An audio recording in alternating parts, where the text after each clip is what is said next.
Now, what I want to now is move on to the concept of, okay, how do we start then to fill out the chart? What are the challenges of doing that? I'm skipping, we've seen that before.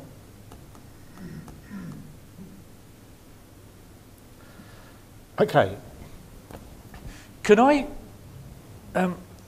not everybody said this, but I just want to do this as an example. A number of people did, you know, the idea of the common approaches and the focus on pedagogy. Okay, what I'd like you to do is to imagine that's one of your goals, to do that. And what we're going to try and do is fill in the other stuff. Now, can I just...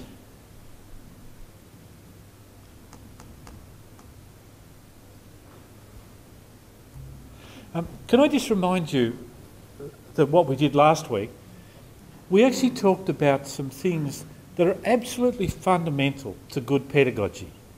You know, build on what the students know, make your goals explicit, communicate high expectations, pose challenging tasks, have students make their own decisions, establish classroom ways of working.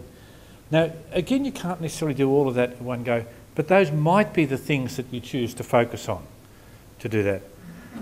Now, we also, last time, we actually connected that to the E5, and that's the way we saw the connections between those goals and the E5 to do that. So can I go back to there? And if you were to do something like working towards common approaches to teaching well, this is just by way of example, it's not saying you have to do this at all. What might be your goals for 2010? What might be specific actions you take to achieve those goals? What might be evidence of action and success, and whose responsibility is it? Can you have a go at filling, imagine that was what your table looked like, have a go at filling in the bits. We had two goals. One was to implement a numeracy plan for all maths classes, and then we wanted to implement a numeracy plan for all Year 7 and 8 classes.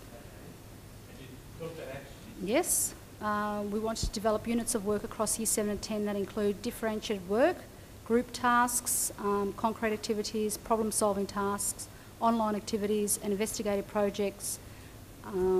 Sorry, just have to scroll down. Use elementary maths mastery program at Year 7 and 8, and we would like to appoint a numeracy coordinator. And did you have specific evidence of success? Yes, we did. Our evidence is actually have the units of work develop our student survey, so in terms of the elements that look at engagement, our test results and the students' work folders, and then our responsibility we looked at for Year 7 maths teachers to model and to assist with the writing of units of work from 8, 9 and 10, the teaching and learning coaches as well, the maths faculty and the numeracy coordinator. And resources and support, we needed meeting times, time release and PD, lots of it. Is that what you're looking at? Did you talk about who was going to do that PD?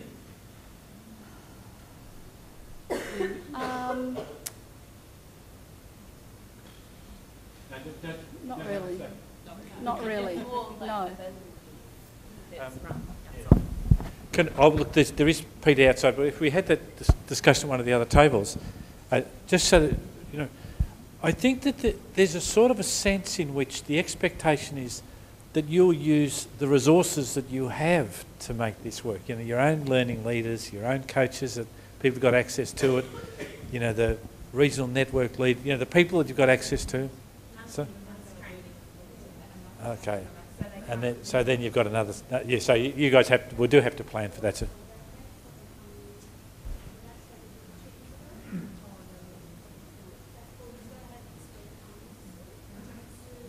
Cunningham?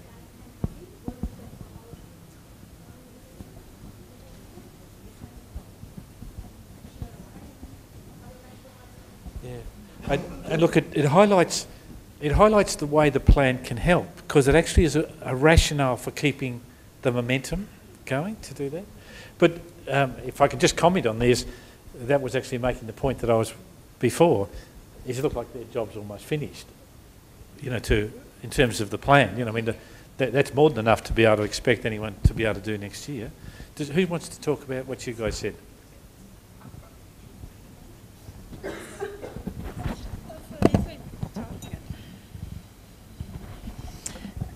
On the focus of working towards common approaches to teaching well, I thought the goal should be a common meeting time to engage all staff, because we currently have a lot of part-timers not able to attend.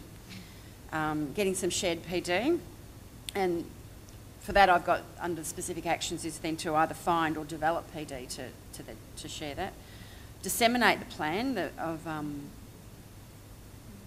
the numeracy plan, but also the unit plannings that we're doing. Because I've actually got this as part of our overall focus of unit planning, would be sort of a pedagogy of working towards common approaches to teaching well is actually a subcategory to our unit planning. Evidence and responsibility I didn't get to.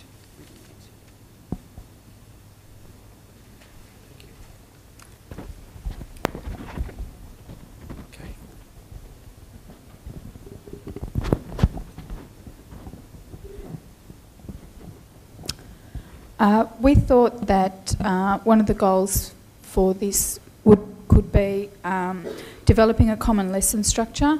At our school, they have a 77-minute period that they've had from starting this year, and a number of teachers are having difficulty in structuring and using the time. So we thought that by developing a common lesson structure, that would help. I talked about work that Sue Gunningham's doing with the primary numeracy people, and she's already talked about a lesson structure where there's a 10-minute number fluency session at the start, a bit like Peter did with us today. Then she has what she calls launch, explore and summarise stages through the lesson, where launch is where you sort of introduce the new idea and unpack it a little bit. Explore is where the students go off and unpack and practice and work on it. And then summarise is where you come back at the end, and the students, you might have a couple of students who might share their solution processes and thinking, so that you've got sharing of learning happening. And we also talked about including within that lesson structure some open-ended tasks.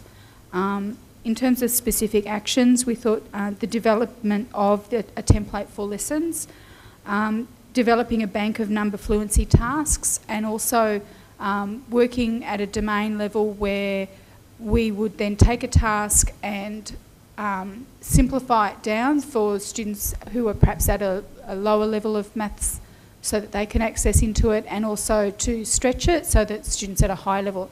And that could work for either within the class or for teachers to use at different year levels. And we also talked about then unpacking what the teaching and learning would look like at each of the stages of the lesson: launch, explore and summarise, so that you then start to look at a range of teaching approaches within those sort of parts of the lesson, so that it wasn't just all out of the textbook and things like that.